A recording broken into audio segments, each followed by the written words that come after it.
Hello students, कैसे हैं आप सभी। नमस्कार। आई होप सभी बढ़िया होंगे। लास्ट लेक्चर में हमने कंसंट्रेशन टर्म्स स्टार्ट की थी और कंसंट्रेशन टर्म्स को ही आगे कंटिन्यू करते हुए ग्रुप ए की कंसंट्रेशन टर्म्स को आज हम अपने लेक्चर के अंदर डिस्कस करें। सो सभी का ध्यान इधर हो, स्टार्ट करते हैं। तो ग्रुप ए के अंदर जो कंसंट्रेशन टर्म्स थी, अगर आपने पिछला देखा है तो आपको अच्छे से पता है कि ग्रुप ए में हमने वॉल्यूम रिलेटेड कंसंट्रेशन टर्म्स या टेम्परेचर डिपेंडेंट कंसंट्रेशन टर्म्स को रखा था। तो ग्रुप ए के अंदर वॉल्यूम रिलेटेड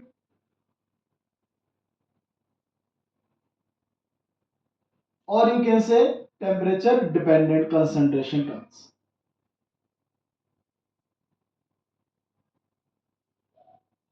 इसकी कंसंट्रेशन टर्म्स की हमने कैटेगरी बनाई थी। तो उसमें हमारे पास सबसे पहले we will discuss about the percentage. अब परसेंटेज में कौन कौन से आते हैं। परसेंटेज के अंदर दो तरह के कंसंट्रेशन टर्म्स थी जो इस कैटेगरी के अंदर आती है।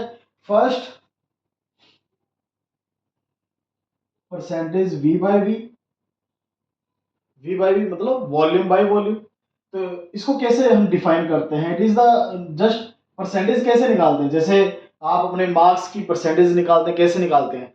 जो ऑब्टेन मार्क्स हैं उसको ऊपर रखते हैं और टोटल मार्क्स उसको एज ए डिनोमिनेटर रखते हैं and then multiply by 100। Similarly यहाँ पर वॉल्यूम होगा और नीचे टोटल वॉल्यूम होगा और इनटू में 100 होगा। तो वॉल्यूम ऊपर किसका होगा, वॉल्यूम होता है सोल्यूट का, volume of solute divide by volume of solution. Total volume का मीनिंग क्या है, यहाँ पर टोटल हमारे पास क्या है, सॉल्यूशन ही होगा, तो सॉल्यूशन का वॉल्यूम। और अगर परसेंटेज है तो 100 से मल्टीप्लाई कर देंगे। तो ये हमारा बिल्कुल नॉर्मल सा फॉर्मूला बन जाएगा परसेंटेज वी बाई वी का। सिमिलरली परसेंटेज डब्ल्यू बाई वी भी हम इसी तरह से डिफाइन कर सकते हैं। परसेंटेज डब्ल्यू बाई वी क्या होगा, ऊपर क्या आएगा, मास, ये डब्ल्यू मास को रिप्रेजेंट कर रहा, मास ऑफ सोल्यूट, और नीचे क्या रहेगा, वॉल्यूम ऑफ सॉल्यूशन। सो ये जो रेशियो है बच्चों, इसी को हम यहां पर परसेंटेज डब्ल्यू बाई वी बोलेंगे। नीचे वॉल्यूम ऑफ सॉल्यूशन 100 से मल्टीप्लाई। ध्यान है 100 लगाना जरूरी है परसेंटेज के अंदर। अगर 100 को हटा दें तो ये सिर्फ और सिर्फ फ्रैक्शन कहलाएगी। फॉर एग्जांपल अगर इस 100 को आप हटा दो तो इधर देखो volume of solute divide by volume solution रह जाएगा। इसको हम वॉल्यूम फ्रैक्शन बोलेंगे, वॉल्यूम परसेंटेज नहीं बोलेंगे। अगर 100 हटा दें तो वॉल्यूम फ्रैक्शन मींस वो चीज फ्रैक्शन बन जाएगी, और 100 लगा दिया तो वो परसेंटेज के अंदर हम लिख सकते हैं। नेक्स्ट हमारी टर्म रहेगी बच्चों स्ट्रेंथ। नेक्स्ट इस कैटेगरी में क्या आया था, स्ट्रेंथ की बात करते हैं, जिसको मैं एस से रिप्रेजेंट कर रहा हूं। हाँ जी, स्ट्रेंथ को किस तरह से डिफाइन करते हैं। Strength it is amount of a substance in gram dissolved in 1 liter of the solution। Meaning क्या है स्ट्रेंथ का, यानी इसको फॉर्मुलेट कैसे करेंगे। फॉर्मुलेट कुछ इस तरीके से करेंगे, क्या करेंगे, ऊपर क्या आएगा, अमाउंट होगी, कोई सब्सटेंस या कोई कंपाउंड आपको दे देंगे, उसकी अमाउंट होगी, ग्राम के अंदर होनी चाहिए। अच्छा यूनिट्स का बहुत अच्छे से ध्यान रखना आपको, उसके अंदर ग्राम के अंदर होनी चाहिए बच्चों। और नीचे क्या आएगा, ये 1 लीटर, ये लीटर आपको अच्छे से बताना चाहिए, वॉल्यूम की यूनिट्स है। तो नीचे क्या आएगा, वॉल्यूम आएगा किसका, सॉल्यूशन का, और वो भी किसमें, लीटर के अंदर। ये आपका फॉर्मूला बन जाएगा स्ट्रेंथ का। ध्यान रहे यहां पर हमने यूनिट्स को थोड़ा सा यहाँ पे हाईलाइट किया है कि ऊपर ग्राम में आना चाहिए, नीचे लीटर के अंदर होना चाहिए। जैसे यहाँ पर वॉल्यूम को हमने कुछ नहीं दिखा, क्योंकि वॉल्यूम और वॉल्यूम दोनों सेम है, तो दोनों अगर एमएल में, नॉर्मली एमएल में मिलते हैं, यहाँ पर ये भी एक डिफरेंस है। यहाँ पे आपको लीटर में रखना कंपलसरी है, बिकॉज स्ट्रेंथ के यूनिट्स या तो ग्राम पर लीटर के अंदर होंगे, या अगर केजी में यूज करते हो तो इसके अंदर भी हमने यहाँ पर चेंज करते हैं। बाकी वॉल्यूम का जो रहेगा वो लीटर के अंदर रहेगा, मींस इसके जो यूनिट्स रहेंगे वो ग्राम पर लीटर रहेंगे। अगर और कोई यूनिट्स दे रखे हैं तो आपको उसको चेंज करना है ग्राम पर लीटर के अंदर, because standard units of strength is gram per litre. तो ये रहेगी अपनी स्ट्रेंथ एंड परसेंटेज के दो फॉर्मूले, दो कंसंट्रेशन टर्म्स। नेक्स्ट हम बात करेंगे, नेक्स्ट जो कंसंट्रेशन टर्म रहेगी that is molarity. The most common and most used concentration term that is molarity.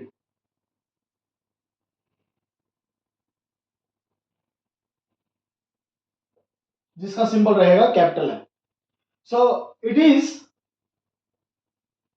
Defined as moles of solute present in 1 liter of solution। yes students, इसको कैसे define करेंगे? It is the number of moles of solute present in 1 litre of the solution. तो 1 litre solution में solute की जो moles present होंगे उसके लिए हम क्या वर्ड यूज करते हैं? मोलैरिटी। अच्छा, इस मोलैरिटी के लिए हम और वर्ड क्या यूज कर सकते हैं? इसको मोलर कंसंट्रेशन भी बोल सकते हैं। ये स्टूडेंट्स ध्यान रहे कि मोलर कंसंट्रेशन वर्ड भी आपके सामने आए तो वो मोलैरिटी ही है। नॉर्मल कंसंट्रेशन भी मोलैरिटी है। नॉर्मल कंसंट्रेशन वर्ड आएगा, मैथमेटिकली उसका मीनिंग मोलैरिटी ही रहने वाला है। तो मोलैरिटी का अगर हम फॉर्मुलेट करें इसको तो फॉर्मूला क्या बनेगा? ऊपर क्या आ जाएंगे? Moles of solute. किसकी रेशियो रहेगी बच्चों? मोल्स ऑफ सोल्यूट की। एंड देन नीचे क्या आएगा? वॉल्यूम आएगा सॉल्यूशन का, और वो भी किस में? लीटर के अंदर। ओके स्टूडेंट्स, मैं इसको थोड़ा सिंबॉलिकली लिखता हूं। मोल्स ऑफ सोल्यूट को मैं एन बी लिख रहा हूं और यहां पे वॉल्यूम सॉल्यूशन के लिए वी लिख रहा हूं। ध्यान है, मैं पूरी कंसंट्रेशन टर्म्स में जहां सोल्यूट और सॉल्वेंट से कुछ कनेक्शन होगा वहां उसके लिए मैं ए और बी का यूज करूंगा। बी का मतलब यहां रहेगा सोल्यूट को रिप्रेजेंट करना और ए का मतलब सॉल्वेंट। कोई हार्ड एंड फास्ट रूल नहीं है, जस्ट एक कस्टम है, एक रिवाज है। केमिस्ट्री में जनरली इस तरह से रिप्रेजेंट करते हैं। सोल्यूट के लिए बी यूज करते हैं, सॉल्वेंट के लिए ए यूज करते हैं। और अगर आप मैथमेटिकल टर्म्स यूज करना चाहते हो तो ए की जगह 1 यूज कर सकते हो, बी की जगह 2 यूज कर सकते हो। But A and be specially जो यूज किए जाते हैं वो सोल्यूट एंड सॉल्वेंट के लिए यूज किए जाएंगे। तो अगर मैं कहीं भी बी लिखूं तो उसका मीनिंग आप सोल्यूट ले सकते हैं। यहां पर जैसे एन बी को मैंने लिखा मोल्स ऑफ सोल्यूट के लिए, तो एन बी बाई वी, जहां कुछ नहीं लगाया तो यानी कि नॉर्मली वो मिलेगा आपको सोल्यूशन के लिए। हाँ जी, तो N B by V. Now number of moles, as you know students, number of moles कैसे कैलकुलेट करते हैं? Given mass by molecular mass. तो नंबर ऑफ मोल्स को अगर मैं ओपन करूं तो कुछ इस तरह से मैं ओपन कर सकता हूं। नंबर ऑफ मोल्स क्या होते हैं? गिवन मास बाय मॉलिक्यूलर मास। हाँ जी, यहां पर मैंने क्या किया बच्चों? यहां पर मैंने नंबर ऑफ मोल्स का फॉर्मूला ओपन किया।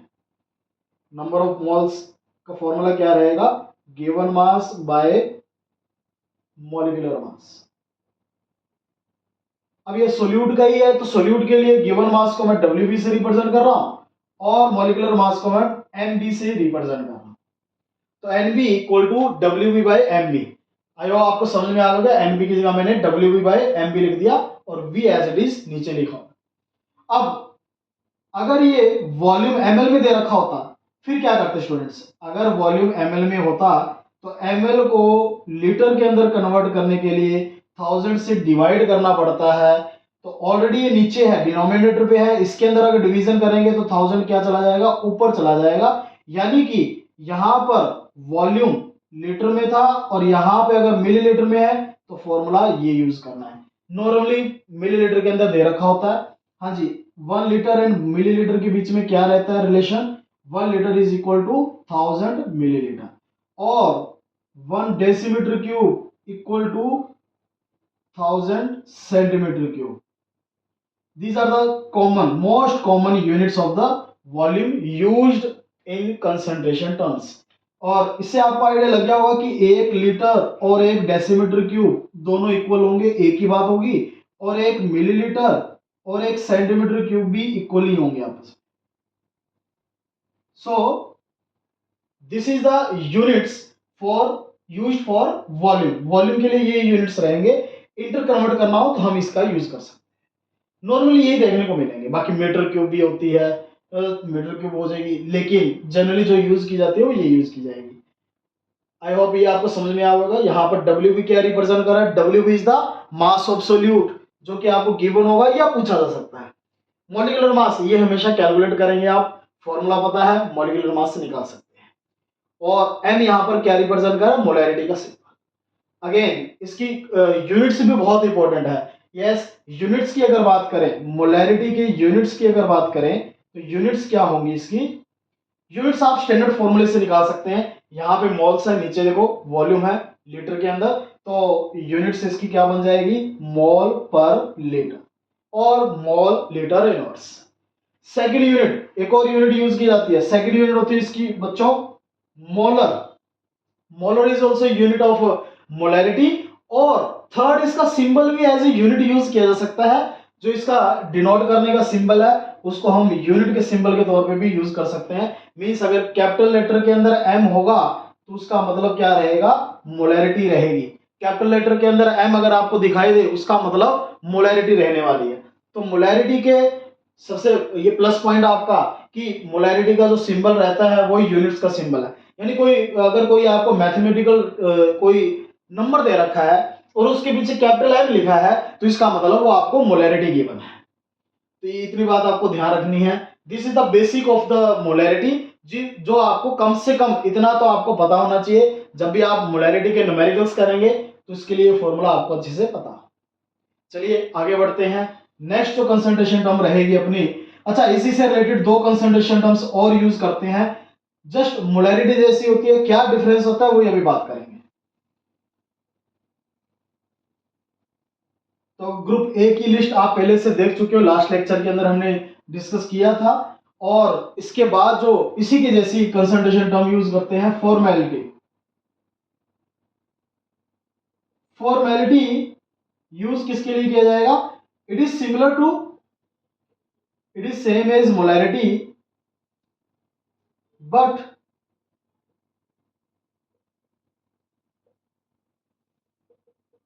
it is specially used for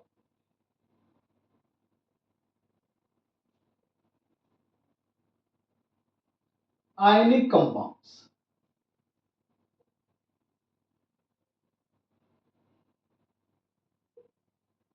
It is specially used for ionic compounds. देखिए formality is similar to molarity but formality जो कंसंट्रेशन टर्म है स्पेशली किसके लिए यूज की जाती है, आयनिक कंपाउंड्स। ऐसा क्या होगा, आयनिक कंपाउंड जैसे एग्जांपल है जैसे NaCl। NaCl के लिए अगर आप बात करें तो आप फॉर्मेलिटी वर्ड यूज कर सकते हैं। अब ये आयनिक कंपाउंड्स में ऐसा क्या होता है, आयनिक कंपाउंड्स में ये डिफरेंस रहता है कि हम आयनिक कंपाउंड के लिए मॉलिक्यूलर मास वर्ड यूज नहीं करते बट हम इसके लिए क्या यूज करते हैं, फॉर्मूला मास। फॉर्मूला मास, तो हम इसके लिए क्या यूज करते हैं, फॉर्मूला मास। जस्ट इतना डिफरेंस है, molecular mass is replaced by formula mass, बाकी सेम है जैसे मोलैरिटी है। तो आई थिंक आपको फॉर्मेलिटी का भी पता चल गया होगा। और इसके जैसा एक और टर्म यूज करते हैं, डेमल। डेमल वर्ड जो यूज किया जाता है वो एक स्पेशल कंसंट्रेशन टर्म है। It is also a special type of concentration term. It is also represent molar concentration but इसकी कंडीशन लग जाती है 0 डिग्री सेल्सियस के। हाँ जी, इट रिप्रेजेंट या it is molar concentration of a solute at 0 degree Celsius. 0 degree Celsius पे जो मोलैरिटी होती है बच्चों, उसी के लिए हम वर्ड यूज करते हैं डेमल। तो demal is also a concentration term used for defining concentration of a solute but इसकी कंडीशन क्या है, at 0 degree Celsius means 273 kelvin temperature पे डिफाइन होती है, उसको हम बोलते हैं डेमल। और डेमल को 1D 2D ऐसे लिखा जाता है, इसके यूनिट्स भी डी होते हैं। डी इसके यूनिट्स जैसे 1D 2D 2.5D इस तरह से लिखी जाएगी। तो इसका मतलब डेमल होगा, कैपिटल डी का मतलब यहाँ पे डेमल होगा, जो स्पेशली किसके लिए यूज की जाती है, मोलर कंसंट्रेशन के लिए यूज की जाती है बट एट 0 डिग्री सेल्सियस। तो ये अपनी कंडीशन रहेगी डेमल की। नेक्स्ट बात करते हैं, नेक्स्ट जो हमारी कंसंट्रेशन टर्म रहती है दैट इज नॉर्मेलिटी। एंड ये लास्ट ही है फर्स्ट ग्रुप की, ग्रुप ए की लास्ट जो हमारी कंसंट्रेशन टर्म रहेगी दैट इज नॉर्मेलिटी। ये students normality, it is also very important concentration terms after molarity. Molarity के बाद अगर कोई कंसंट्रेशन टर्म ज्यादा इंपॉर्टेंट है वो नॉर्मेलिटी है। नॉर्मेलिटी आपको बहुत अच्छे से करनी है। Normality is, it is defined as number of gram equivalents of solute present in 1 liter of the solution, present in 1 liter of a solution। हाँ जी, it is number of gram equivalent. अगर formulate करें तो कैसे करें? हाँ जी, जैसे molarity के अंदर नंबर ऑफ मोल्स आते हैं, नॉर्मेलिटी के अंदर नंबर ऑफ ग्राम इक्विवेलेंट्स आते हैं। अब ये नंबर ऑफ ग्राम इक्विवेलेंट्स का क्या मीनिंग है अभी डिस्कस कर रहे हैं। देखो इसको अगर फॉर्मूला बनाएं, इसका कैसे बनाएंगे, किसकी रेशियो है ये, number of gram equivalent of solute divide by volume solution का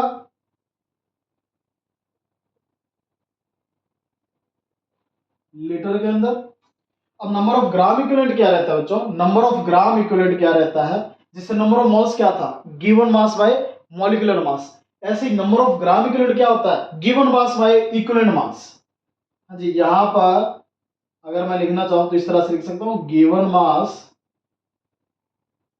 इसी के अंदर वैल्यू पुट कर रहे हैं। नंबर ऑफ ग्राम इक्विवेलेंट का फॉर्मूला इसी में पुट कर रहे हैं। Number of gram equivalent will be equal to given mass by equivalent mass, equivalent mass. तो given mass by equivalent mass और वॉल्यूम एज इट इज रहेगा वॉल्यूम ऑफ सॉल्यूशन।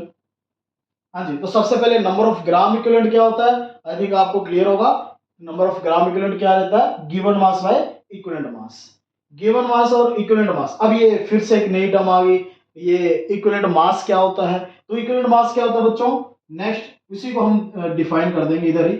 हाँ जी, गिवन मास, क्या गिवन मास को मैं W भी लिख दूं और इक्विवेलेंट मास के लिए मैं ईबी वर्ड यूज कर रहा हूं, वी वॉल्यूम के लिए।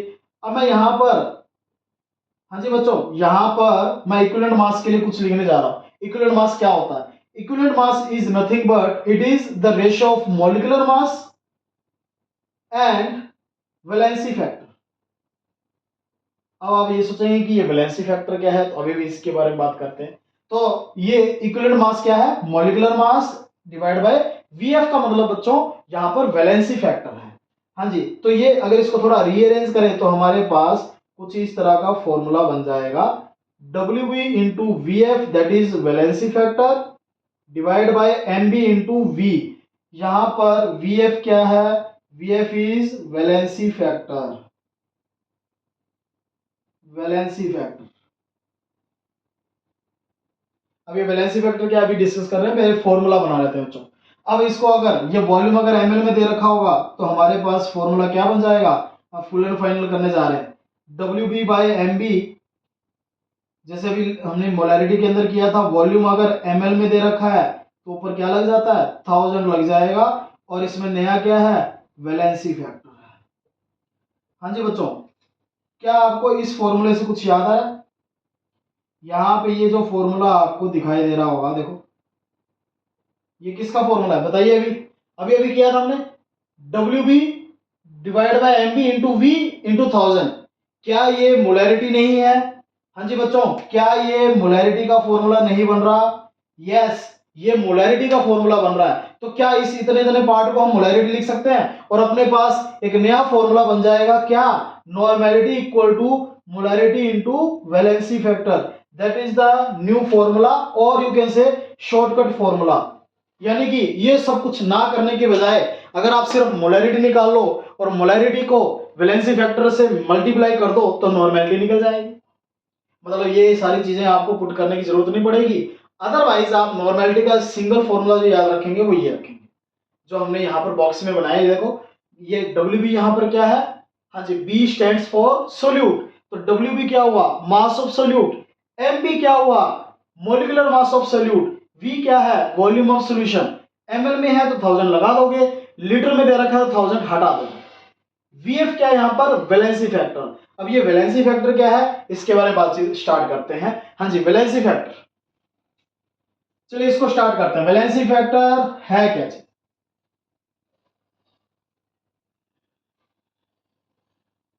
आई थिंक आपने नोट कर लिया होगा बच्चों, वेरी इंपॉर्टेंट कंसंट्रेशन है।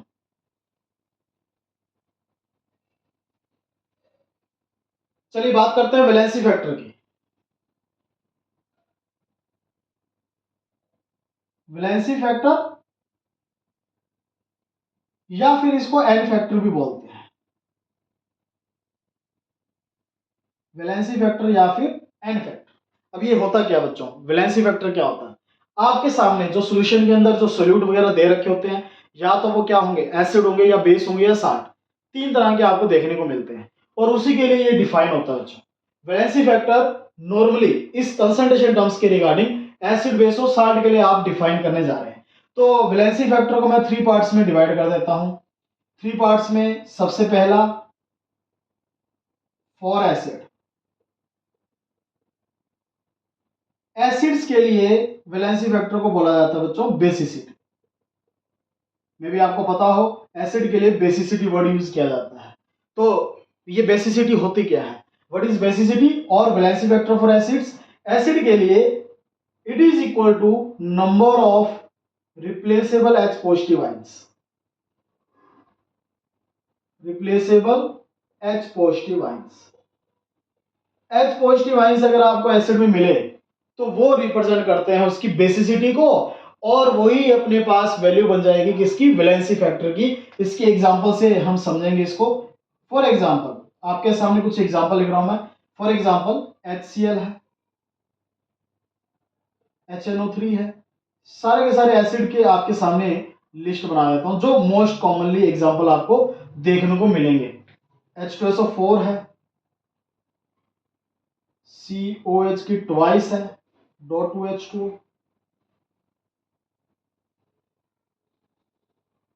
H3PO4।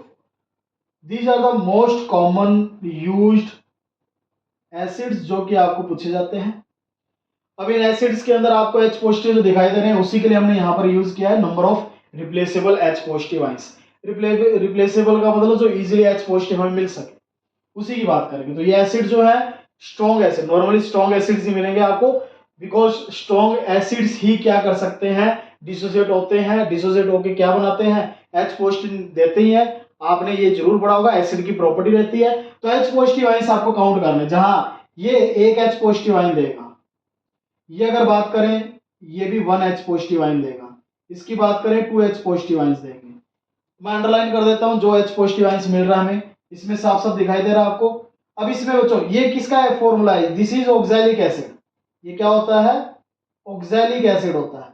अब ऑक्सैलिक एसिड के अंदर जो कार्बोक्सिलिक एसिड पार्ट है, वाटर वाला नहीं देखना आपको, कार्बोक्सिलिक एसिड पार्ट है वो वाला H देखना आपको, ये ध्यान रखना। Water is a weak electrolyte, वो H पॉजिटिव यहां पे नहीं देगा, just just used as a solvent यहां पे प्रेजेंट हो।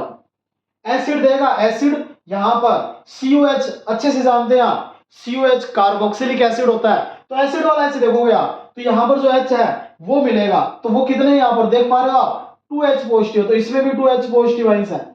और H3PO3 के अंदर, PO4 के अंदर, that is phosphoric acid, this is phosphoric acid, इसमें आपको 3H पॉजिटिव आइंस दिखाई दे रहे हैं। तो इसी के बेसिस पे आप आइडिया लगा सकते हैं इसका वैलेंसी फैक्टर क्या होगा। मैं वैलेंसी फैक्टर की वैल्यू लिख देता हूं बच्चों।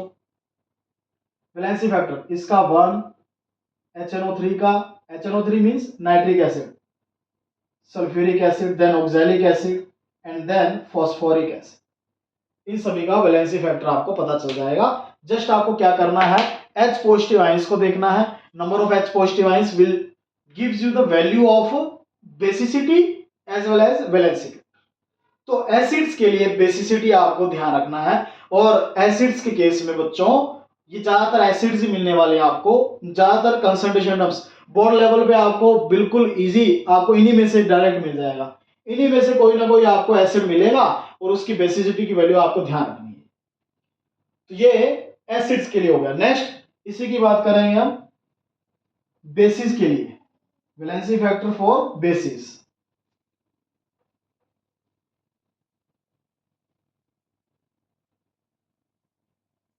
सेकेंड फॉर बेसिस, बेसिस के लिए बच्चों हम एसिडिटी की बात करते हैं, acidity.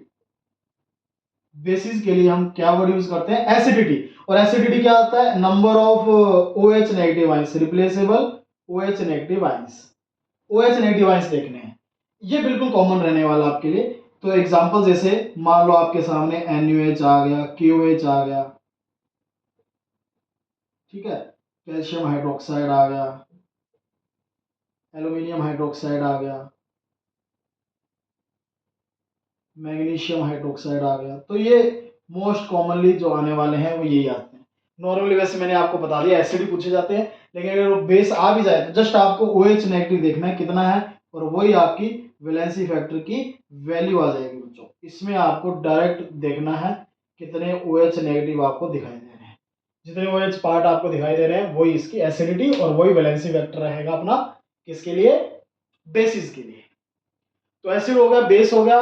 Third and last category इसकी क्या रहेगी बच्चों, दैट इज फॉर साल्ट।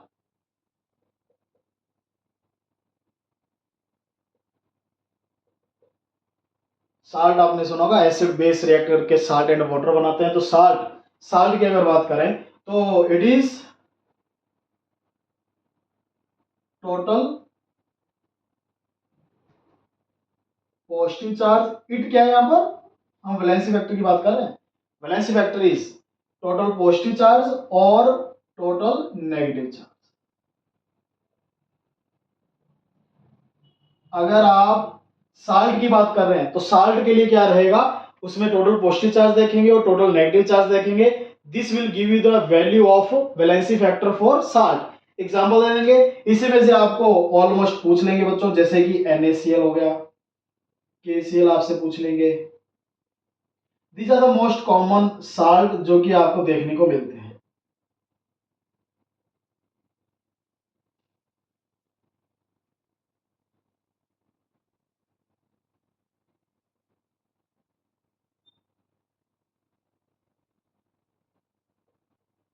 ध्यान से देखेंगे। अब इसमें आपको कम से कम एक इंफॉर्मेशन बताना चाहिए, या तो पॉजिटिव चार्ज टोटल आपको पता करना चाहिए, या फिर टोटल नेगेटिव चार्ज आपको पता करना चाहिए अगर आप वैलेंसी वेक्टर जानना चाहते हैं। तो टोटल पॉजिटिव चार्ज और टोटल नेगेटिव चार्ज कैसे देखेंगे, ध्यान देना बच्चों। इसमें अगर बात करें बच्चों, जैसे इसमें ये तो सिंपल सा बिल्कुल आपको पता ही होगा, Na पॉजिटिव Cl नेगेटिव में ब्रेक होता है। तो टोटल पॉजिटिव चार्ज और नेगेटिव चार्ज देना, साइन का कोई लेना देना नहीं है। वैलेंसी फैक्टर का कोई साइन वगैरह नहीं लगाएगा कि प्लस लगा दो माइनस, साइन से कोई लेना देना, जस्ट वैल्यू आपको लिखनी है।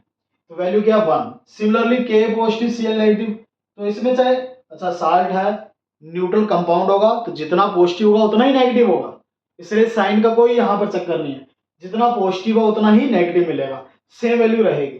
That's why salt is neutral. तो जितना पॉजिटिव उतना नेगेटिव, इसलिए साइन का कोई यहाँ पर टेंशन नहीं रखना आपको। यहाँ पर आप देखेंगे कैल्शियम के ऊपर कितना चार्ज रहता है, कैल्शियम फिक्स है बच्चों, अल्कलाइन अर्थ मेटल्स है उनके ऊपर फिक्स चार्ज रहता है +2 का। तो यहाँ पर आपको देखने को मिल जाएगा 2, वैलेंसी फैक्टर की वैल्यू 2। ये जो 1 1 2 जो लिख रहा हूं आपको आई थिंक क्लियर होगा सभी को, ये वैलेंसी फैक्टर की वैल्यू है। हाँ जी, MgSO4 बताइए जल्दी से। Mg के ऊपर फिक्स होता है +2, Mg का नहीं पता तो SO4 पे 2 नेगेटिव फिक्स होता है। तो SO4 पे 2 नेगेटिव देख लो या Mg पे +2 देख लो, दोनों से ही 2 वैल्यू मिलेगी आपको। तो वो वैल्यू फिक्स है, जैसे मैंने बोला जितना पॉजिटिव चार्ज उतना ही नेगेटिव चार्ज। सिमिलरली क्या आप बता सकते हैं कैल्शियम पे और यहाँ पे सल्फेट पे कितना आएगा, तो कैल्शियम सल्फेट के लिए वैलेंसी फैक्टर की वैल्यू क्या रहेगी, 2 रहेगी।